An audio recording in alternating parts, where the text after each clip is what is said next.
नमस्कार दोस्तों, स्वागत है आप सभी का 12वीं क्लास की हिंदी साहित्य की कविता सत्य और एक कम जो रचना है उसके हम एमसीक्यूज करेंगे। ये जो यहाँ पर हम करेंगे, यहाँ पे 20वां प्रश्न। बाकी के जो इसके जो क्वेश्चंस थे उसको हमने पहले लाइव क्लास में कर लिया था। और अगर आप लोगों ने लाइव क्लास अगर ज्वाइन करना चाहते हैं तो शाम को 8:30 बजे रोजाना होती है हमारी लाइव क्लास, जरूर ज्वाइन करिएगा। आइए शुरू करते हैं। अगला प्रश्न हम देखते हैं यहाँ पे 20वां प्रश्न। विष्णु खरे साहब की रचना है सत्य कविता, और इस सत्य कविता में हम किसके लिए आया है। ऑप्शन 4 हैं आपके पास में। जो सत्य कविता है उसकी पहली पंक्ति है दोस्तों कि जब हम सत्य को पुकारते हैं तो वह हमसे परे हटता जाता है।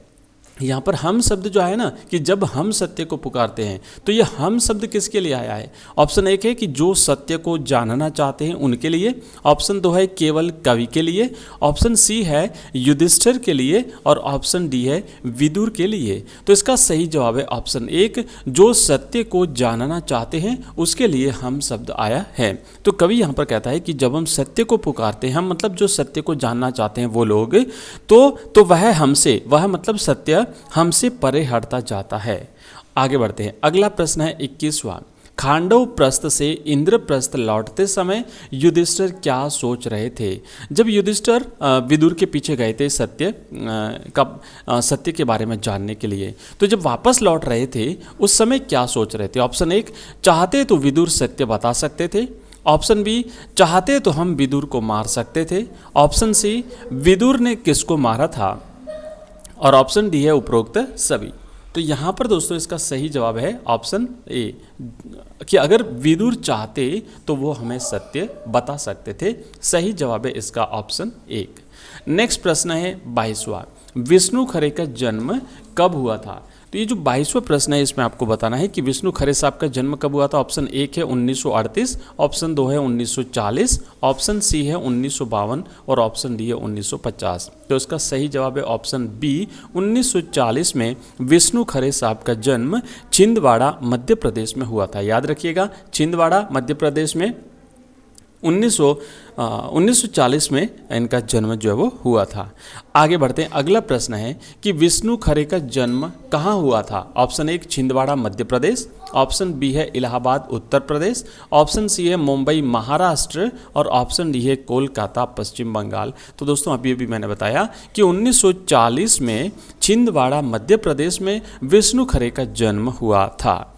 आगे बढ़ते हैं और अगला इसका राइट आंसर रहेगा ऑप्शन 1। ठीक है दोस्तों, अगर ये पीडीएफ अगर आप प्राप्त करना चाहते हैं तो आप हमारा ऐप डाउनलोड करिए एजुकेशन राइज नाम से, जहां पर आपको ऑनलाइन टेस्ट की सुविधा मिलेगी, हमारे सभी वीडियो लेक्चर्स मिलेंगे आपको, वहां पर पीडीएफ मिलेगी, पीपीटी भी मिल जाएगी और क्वेश्चन आंसर्स भी मिलेंगे।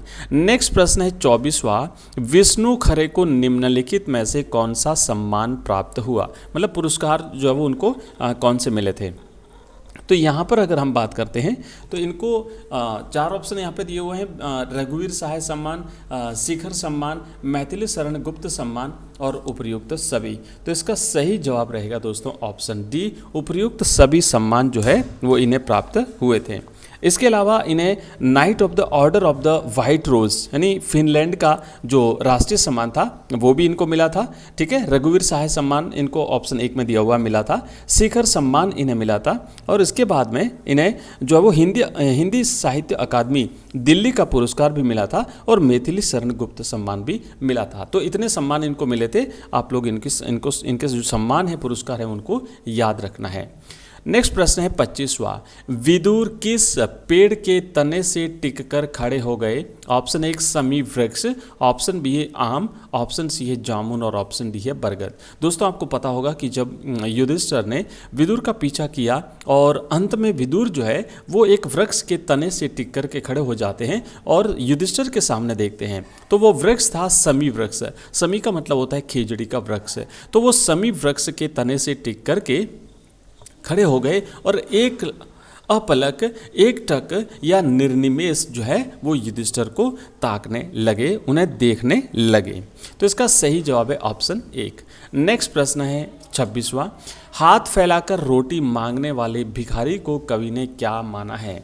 ये एक कम कविता से लिया गया प्रश्न है और यहाँ पर कवि क्या कहता है कि वो जो रोटी मांगने वाला व्यक्ति है, जो हाथ फैला करके मांगता है, उसको कवि यहाँ पर विष्णु खरे क्या मानते हैं, ईमानदार मानते हैं, भिखारी मानते हैं, कामचोर मानते हैं या फिर नालायक मानते हैं।